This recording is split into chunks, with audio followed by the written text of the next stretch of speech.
¿Cómo les va?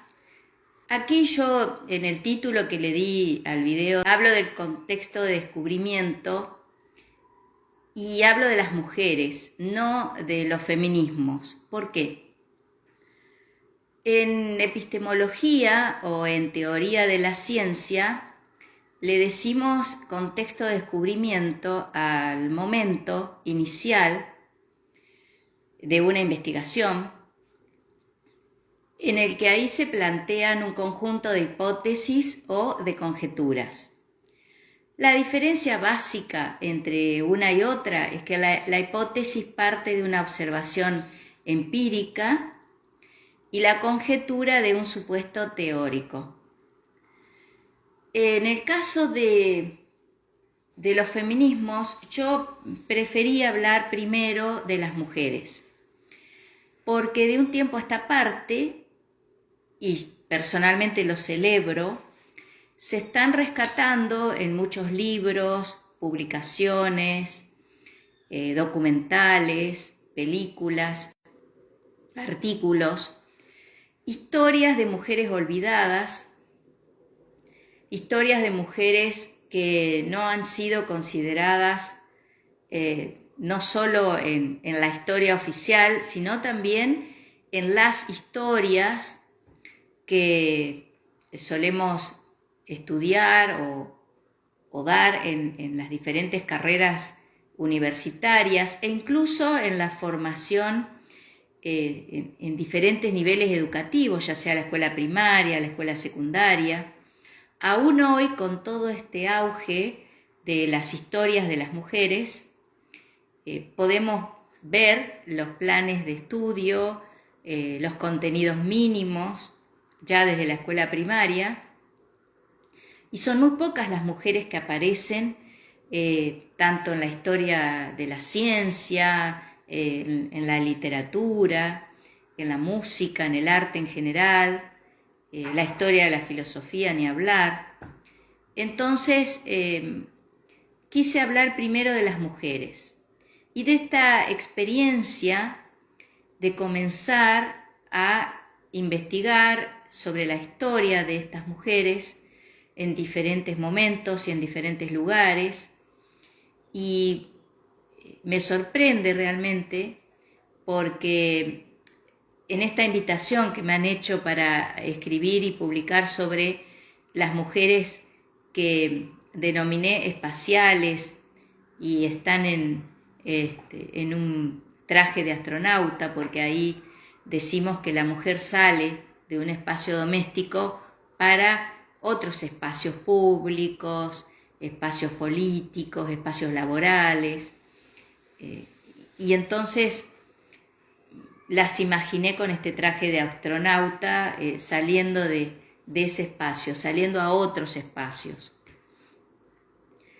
Y tomamos la decisión de que sean en principio mujeres latinoamericanas.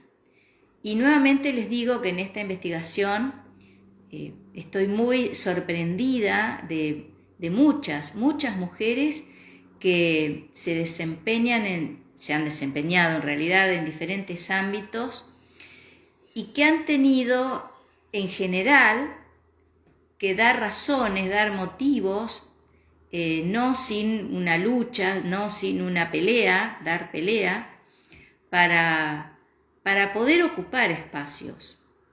Y hay denominadores comunes que tienen que ver con las épocas, por ejemplo en el siglo XIX, las luchas independentistas, luego todo lo que significó la lucha de las sufragistas, las luchas por lograr marcos legales, como por ejemplo el divorcio, la lucha por la despenalización del aborto. Y realmente uno o una, en mi caso, se sorprende porque cree que tal vez estas luchas y estas peleas son más recientes. Obviamente que sabemos que los marcos revolucionarios, como el de la Revolución Francesa, todo lo que ha significado desde la Grecia antigua en adelante, la necesidad de algunas mujeres por destacarse, por ocupar lugares de estudio, lugares de escritura. Hay mucho para ver y para trabajar. Quería un poco hacer referencia al texto de Judith Butler, Género en disputa, porque ahí Butler, que es una filósofa norteamericana, que se dice en general, de la izquierda norteamericana, así como decimos en plural los feminismos, también tenemos que decir las izquierdas, porque las palabras y los conceptos también tienen que ver con los lugares y las regiones en las que se expresan y en las que se dan. Una mujer intelectual, filósofa, que pertenece al ámbito de la izquierda norteamericana, está ubicada en principio en oposición a los patriotismos, los republicanismos, también posicionada frente a ciertas políticas que han llevado adelante, ya sea políticas a favor de la guerra de Vietnam en su momento, la guerra de Irak, políticas en contra de las comunidades de pueblos originarios, indígenas, en contra de los negros, en contra de los inmigrantes. Es decir, la izquierda norteamericana en todas sus expresiones nosotros la podemos pensar desde aquí en estos grandes rasgos. El movimiento Me Too también, por ejemplo, hace unos cuantos años ya, cuando se declara la guerra de Irak, había un documento que entre otras lo firmaba Susan Sontag, no en nuestro nombre, donde le decían a Bush que si él iba a llevar adelante esa guerra, que no lo hiciera en nombre de ellos, como tantas otras, ¿no? Como tantas otras actividades o emprendimientos bélicos. El Género en disputa, como es un libro del año 1990, en ese contexto las mujeres eran pensadas en los términos binarios de pertenecer a un sexo y a un género, a ser mujer y a pertenecer al género femenino. La tesis en ese momento, que era muy provocadora, de Butler, es que esta distinción de géneros es heredera directa de esta distinción de sexos, ¿no? Incluso podemos decir el macho y la hembra, géneros femenino y masculino, posicionamientos femeninos y masculinos, donde eso se va a expresar en una performatividad, es decir, en una performance donde, como su nombre lo indica, estamos ligadas o ligados a una actuación determinada. Cuando uno va leyendo el texto, recordé otro que lo recomiendo, que es el de Corinne Henodot, La paradoja de la representación. Porque ahí Henodot, que es francesa, de la izquierda francesa, digamos, ella plantea que hay una escena, hay un teatro donde nosotros socialmente, culturalmente nos situamos y tenemos que actuar un personaje. Y ahí hace la distinción entre persona y personaje, que ya es una distinción muy antigua, donde el personaje habla a través de la máscara, representa un otro, representa una otredad que no es la de la persona.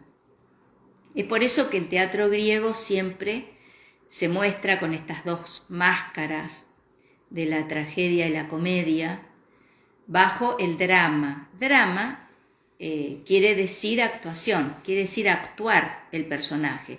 Puede ser una actuación trágica o cómica. Digo esto, yo sé que muchos lo saben, pero a veces se confunde la tragedia con el drama.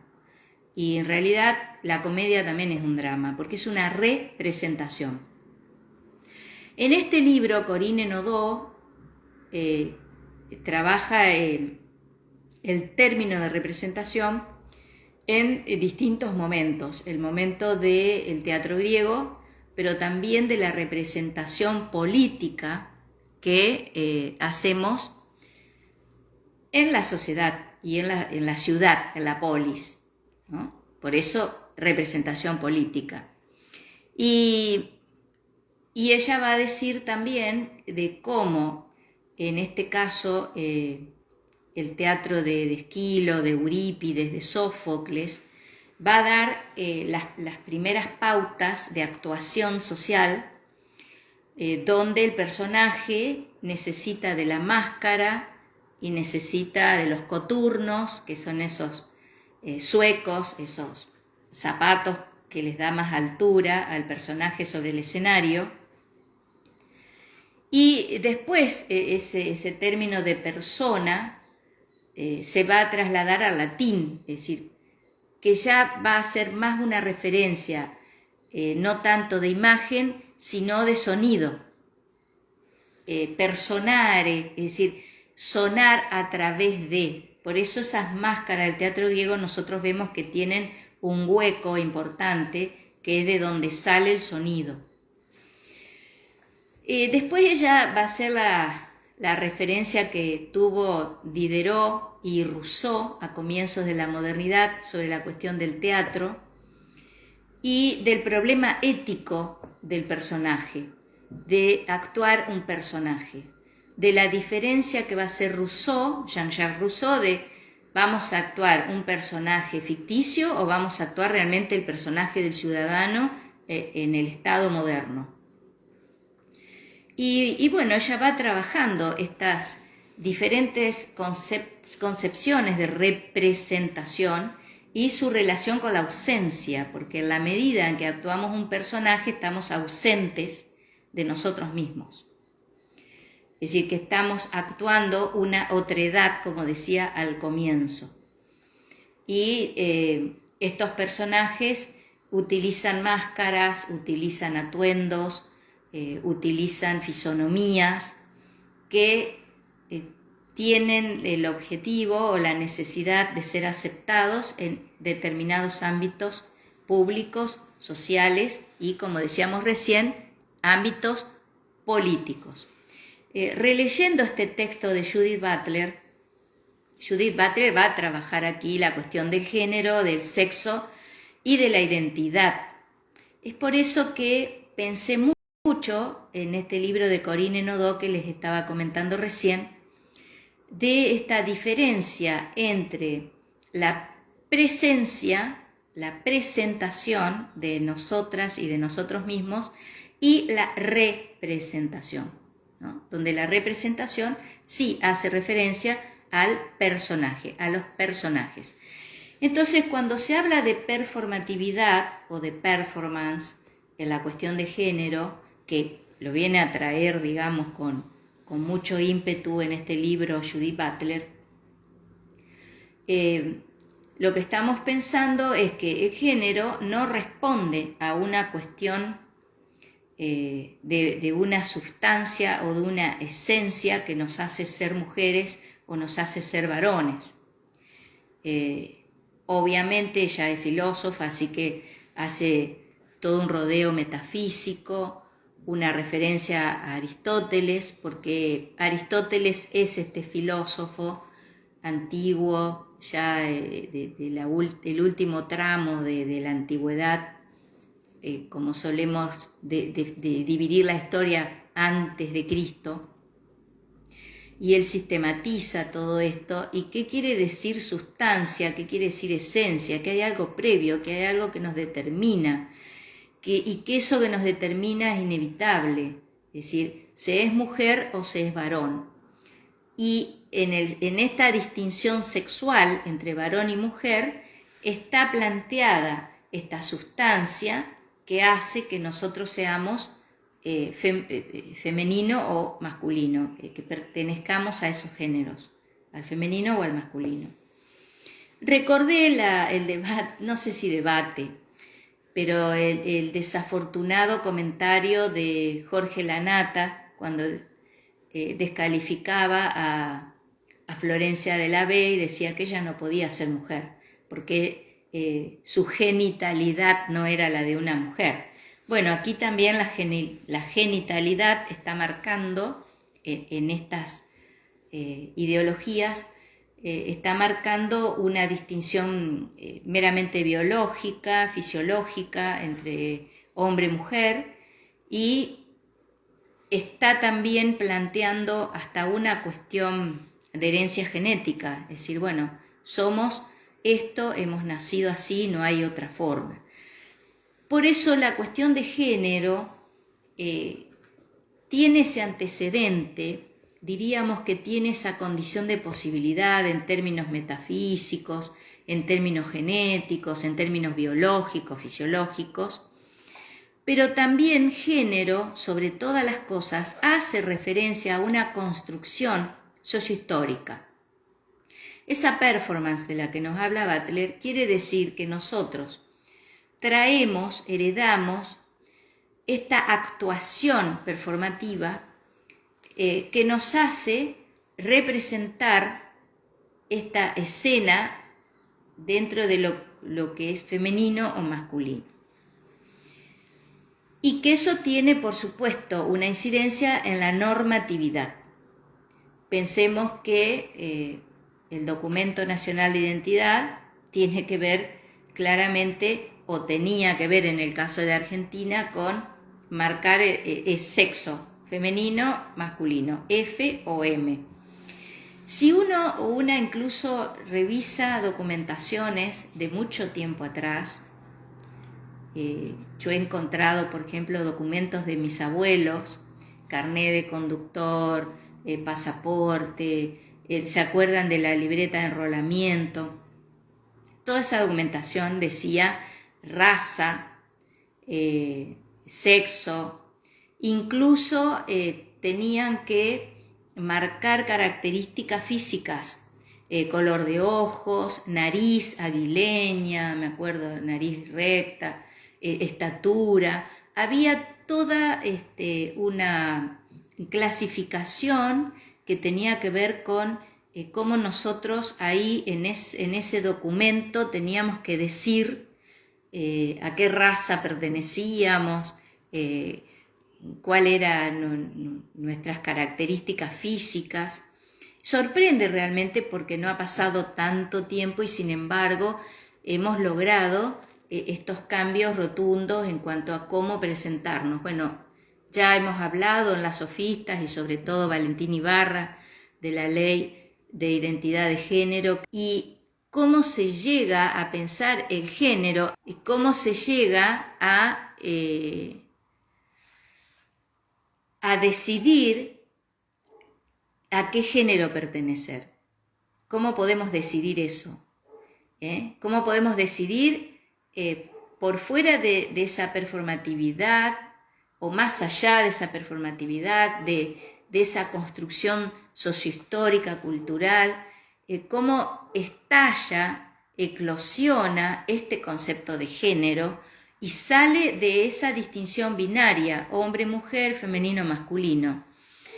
Cómo se incorpora a este análisis toda la cuestión de la biopolítica Foucaultiana, del biopoder, de este cuerpo que está ahí, siendo, en el caso de Foucault, vigilado, disciplinado, en el caso de Deleuze, controlado por una serie de tecnologías. Por supuesto que Judith Butler, cuando escribe este libro, hace ahí un prólogo, una presentación. En ese contexto de descubrimiento, ella va a plantear las conjeturas de su teoría, de su tesis. Pero 10 años después de escribir el libro, ella plantea otro prefacio que está en esta edición de Paidós. Fíjense que acá podemos encontrar un prefacio de 1990 y el prefacio de 1999, es decir, casi 10 años, donde ella ahí dice, bueno, ya pasaron prácticamente una década, entonces quiero plantear algunos cambios y algunas reflexiones después del tiempo transcurrido de la publicación del libro. Y por supuesto ya después sigue escribiendo otros textos donde va a replantear, a reformular lo que en epistemología decimos el contexto de justificación. Justificar quiere decir dar razones, justificar quiere decir que ya estamos en la teoría, ya estamos en la tesis, ¿no? Es decir, pasamos ese contexto de descubrimiento conjetural, hipotético, y ahora estamos en un momento donde se plantea la tesis. Y es aquí también donde Butler abre el juego al replanteo de su teoría y de su marco teórico, podemos decir, y se dedica mucho también al plano de la ética, ¿no? Es decir, a cómo podemos pensar las problemáticas de género en este caso desde una perspectiva ética. Bueno, aquí esto tiene mucho que ver, además de la performance como actuación, como personajes que actuamos en las escenas sociales y políticas, la cuestión de la materialidad del discurso. Es decir, que el discurso ya no es pensado como un medio, no es pensado como un canal de comunicación, sino que el discurso cobra materialidad porque crea situaciones, crea realidades, crea subjetividades, y bueno, es aquí donde ella básicamente va a nombrar a Monique Wittig, que para Wittig la categoría de género es una categoría política. Entonces esto no es solamente cómo nosotros y nosotras heredamos un marco normativo, un contexto cultural, una situación social en el que tenemos que actuar lo femenino, lo masculino, el varón, la mujer, sino que aquí hay todo un discurso que materializa identidades, materializa subjetividades. En otro de los videos hablábamos de las raíces etimológicas del concepto de sujeto, que viene del griego hipokeimenon, y que casualmente Aristóteles habla del hipokeimenon como lo que está arrojado a la base de la cosa, lo que está arrojado a las raíces de la cosa, y que hacen, como él bien lo plantea en su metafísica, que la cosa sea eso y no otra cosa. Y bueno, aquí está una inmovilidad subjetiva, podemos decir. El sujeto es varón o es mujer en esta lógica binaria y no tiene otra forma de decidir su destino, de decidir su experiencia y su sentimiento acerca de quién es o quién quiere ser. Y después hipokeimenon se va a ir ubicando más en lo que después se traduce como subjetum, que es aquello que nos sostiene en nuestra naturaleza, en nuestras características. El sujeto es ese destino o esa sustancia que está marcada de antemano. Aquí también, antes de leer algunas partes del libro, Butler lo va a citar a Nietzsche, porque Nietzsche, dentro de lo que es el nihilismo, que hace la ruptura, no solo Nietzsche, ya antes el idealismo hizo la ruptura con la metafísica de Aristóteles, pero en el nihilismo no hay esencia, no hay sustancia, hay actuación, pura y mera actuación, un hacer. Ese hacer se decide sin una esencia y sin una sustancia previa. De ahí también el existencialismo de Sartre va a decir esto: somos lo que hacemos. Y Simone de Beauvoir dice, la mujer se hace, no nace mujer. Entonces aquí vemos todas estas rupturas, estos quiebres, a partir de lo que se conoce como la metafísica de la subjetividad moderna, donde hay una subjetividad que en algunos casos es a priori y en otros es a posteriori. A posteriori quiere decir esto, en el hacer, en la decisión. Yo decido si quiero ser mujer o yo decido si quiero ser varón, decido cuál es mi identidad sexual, decido cómo situarme en la escena social y que mi comportamiento no sea motivo para ser castigada o para ser vigilada de acuerdo a lo que decidí, ¿no? Por eso la ley de identidad de género hace una ruptura normativa muy importante. Por supuesto, después viene el tercer contexto, que es el contexto de aplicación. Es decir, cómo aplicamos las teorías, cómo aplicamos las disciplinas o lo que los campos disciplinares están puestos ahí en las diferentes escrituras, las diferentes perspectivas que se tienen acerca de los problemas que abordan. Aquí en la página 87, nuevamente les digo, esta es la edición del género en disputa que publica Paidós y que tiene el prólogo de 1999. Esta es la edición de 2018. Entonces, en la página 87, aquí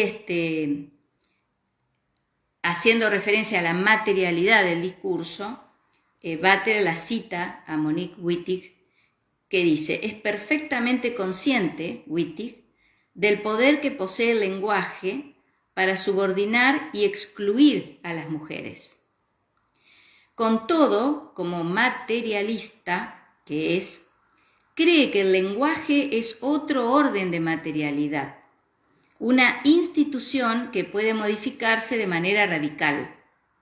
El lenguaje es una de las prácticas e instituciones concretas y contingentes mantenidas por la elección de los individuos y, por tanto, debilitadas por las acciones colectivas de los individuos que eligen.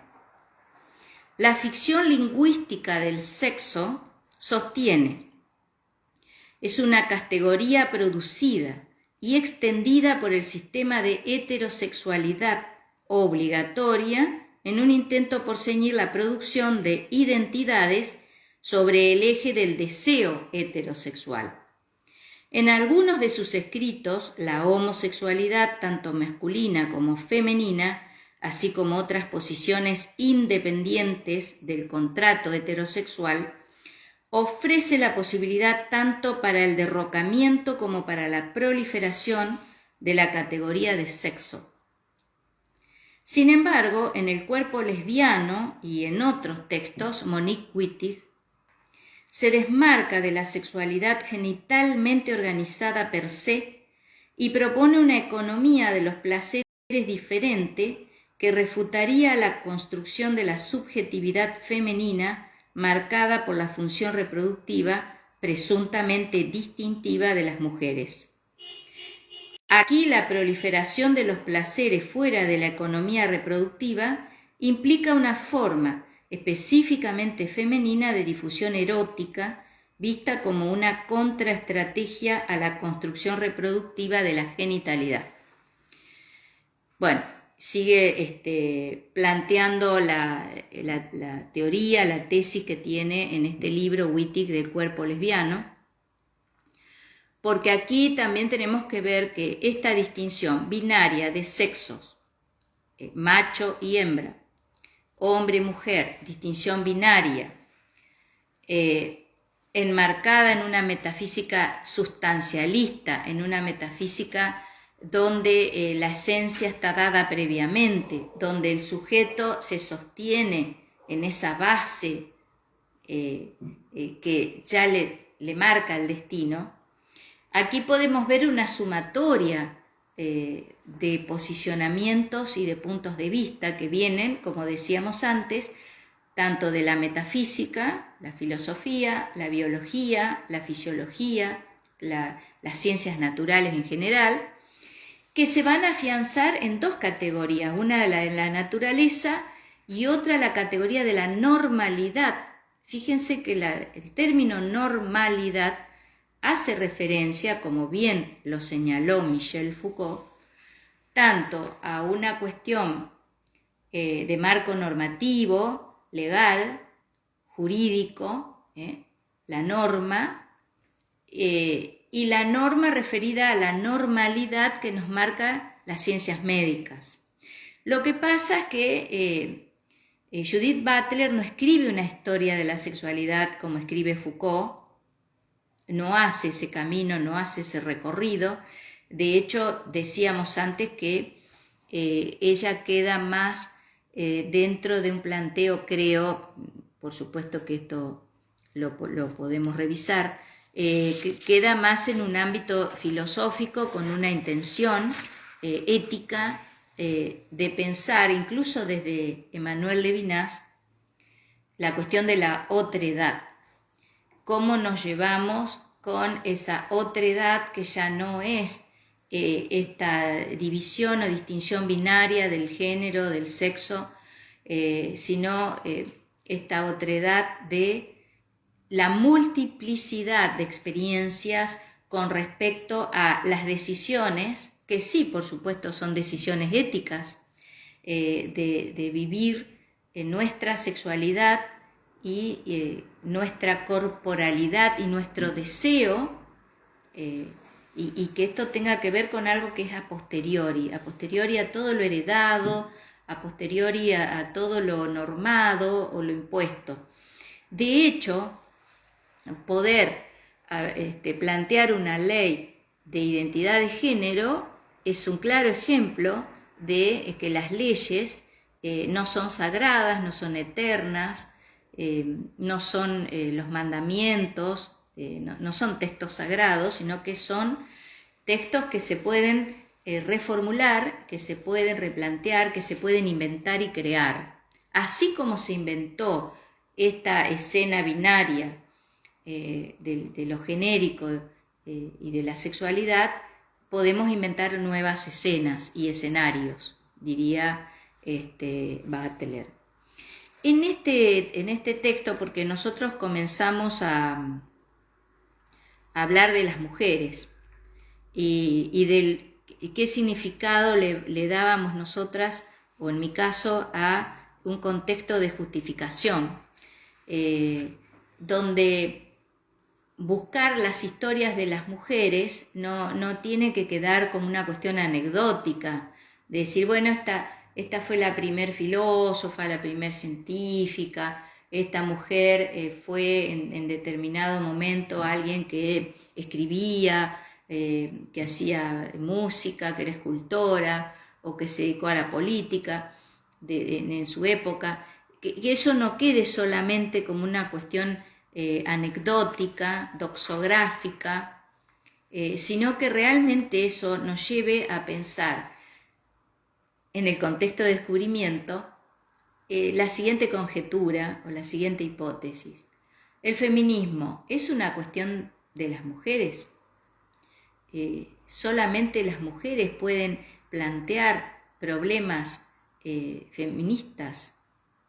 ¿O en esta cuestión que ya la estamos planteando afortunadamente desde hace bastante tiempo, de lo transgénero, de todas estas cuestiones también que ya hablan de un posfeminismo o de un poscolonialismo, porque hay un cruce ahí también en algunas autoras de pensar la colonización pedagógica, la colonización simbólica, la colonización cultural que se ha llevado adelante con respecto a los feminismos y a los lugares de las mujeres en la sociedad, en la cultura, en la política. Pensar si el feminismo es solamente una cuestión de las mujeres o que trasciende a esta lógica binaria que nos deja paradas o parados en uno o en otro lugar, sino de ver ahí una multiplicidad, o como diría un filósofo que he estudiado, Alain Badiou, un conjunto que está excedido en sus partes. Y él dice que como todo conjunto está excedido en sus partes, comienza en sus límites a resquebrajarse, a romperse, y en ese resquebrajamiento, en esa ruptura, se produce el acontecimiento. Y que el acontecimiento es posible precisamente porque el conjunto no es un conjunto cerrado, imposible, digamos, de penetrar o de fracturar o de deshilachar, si queremos usar ese término, y que precisamente es un conjunto que está excedido, que nombra a unas realidades que lo exceden.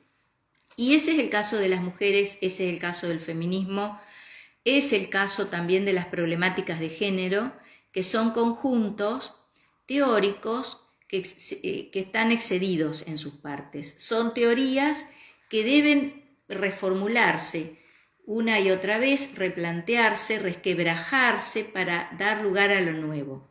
Y si decimos que el sexo, el género, la sexualidad, la subjetividad son invenciones de la modernidad, invenciones de la posmodernidad, bueno, también pensar que en ese resquebrajamiento, en ese sujeto que estalla, estamos también avisorando una nueva invención, estamos inventando algo nuevo, estamos inventando nuevas identidades, nuevas corporalidades y bueno, evidentemente este problema es definitivamente un problema político, que por supuesto Butler lo advierte así, tomando la tesis de Wittig, de que el género es un problema político y es una categoría política. Los otros libros que también están publicados por Paidós, Cuerpos que importan y Deshacer el género, que es los libros de Butler que vinieron después, donde ella revisa su propia teoría, sus propios posicionamientos, y eso es realmente magnífico porque habla de una ruptura consigo misma, en definitiva, esto que decía Gastón Bachelard, que nosotros tenemos que apostar por el espíritu formativo, es decir, hay un espíritu conservativo, dice él, que quiere conservar lo que ya sabe, y entonces los autores, las autoras quieren conservar sus teorías y sus tesis y hacen grandes esfuerzos para que eso no se rompan o no se desmigajen, pero es muy interesante cuando un autor o una autora se revisa a sí misma o a sí mismo, se revisa su propia obra y se va reinventando y resignificando y dialogando con otros autores de la época, contemporáneos y autoras. Eso también me parece muy interesante, que me atrevo a decir que la otredad a la que Butler recurre en términos éticos, tomando la categoría de Manuel Levinas, que nosotras y nosotros mismos somos en sí mismo una otredad, porque vamos modificándonos, vamos travestiéndonos, transformándonos a medida que pasa nuestra vida, que transcurre nuestra vida, en buena hora que eso pueda ser así, en buena hora que exista una otredad en sí misma, que la otredad no sea algo siempre que pertenece al mundo exterior, sino que en nuestro mundo interior, en nuestro mundo interno también exista esa otredad, ¿no? Esa ajenidad, esa extrañeza, ese extrañarnos, cuando nos vemos a nosotras y a nosotros mismos, cuando nos vemos frente al espejo, cuando nos vemos frente a a la mirada del otro o de la otra y que también podamos ser o sentirnos extraños para nosotras mismas y nosotros mismos. Bueno, casi me puse poética.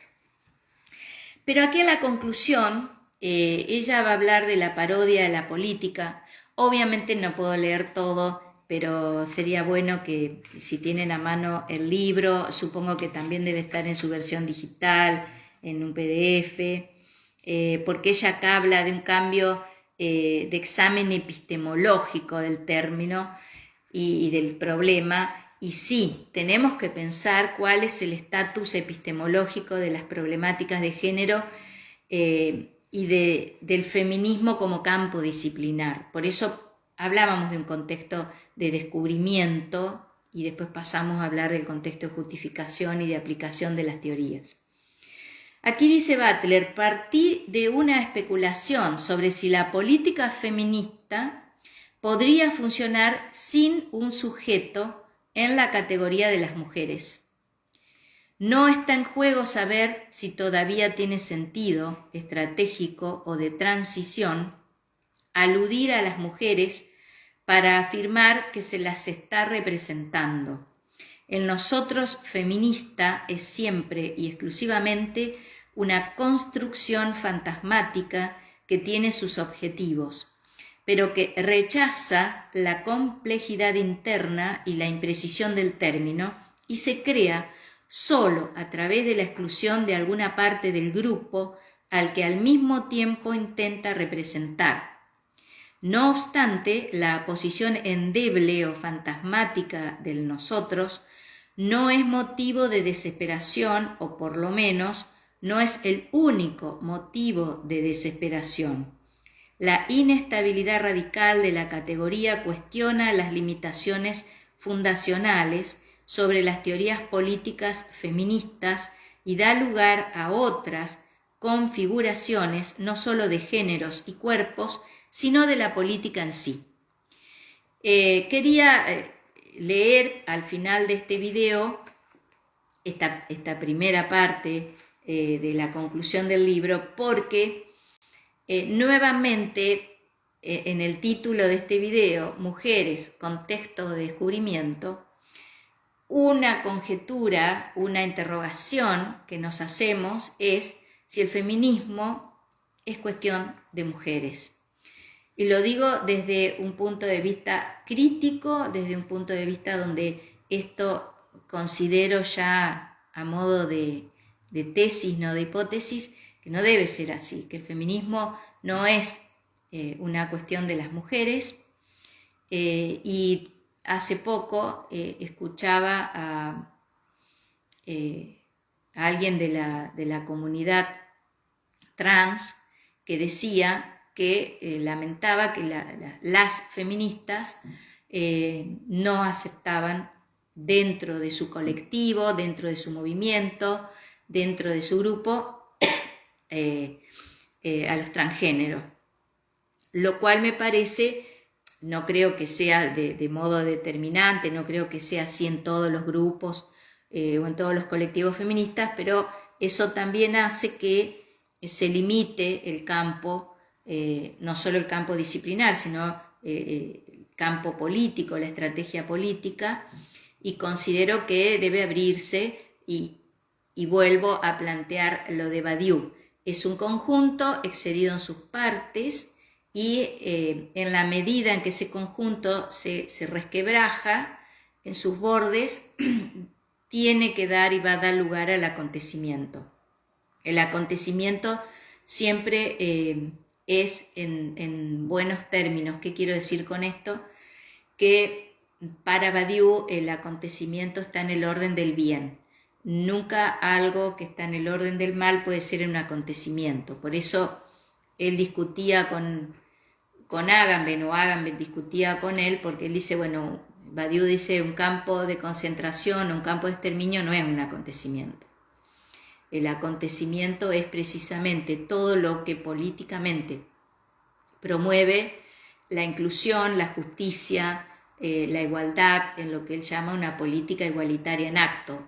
Entonces, una política feminista que sea igualitaria en acto va a dar lugar a que lo que se habla o se considera feminismo no sea solamente un problema de las mujeres, sino que pueda salir de esta lógica binaria, un transfeminismo, podríamos decir, no sé, tendríamos también, atendiendo a la materialidad del discurso, que inventar, y estamos inventando, nuestra época está inventando una nueva terminología, un nuevo lenguaje para hablar de nuevas realidades que no son realidades inamovibles, sino que son realidades que están planteadas en un devenir sociohistórico, en un devenir político, económico, lo cual me parece auspicioso poder plantearlo.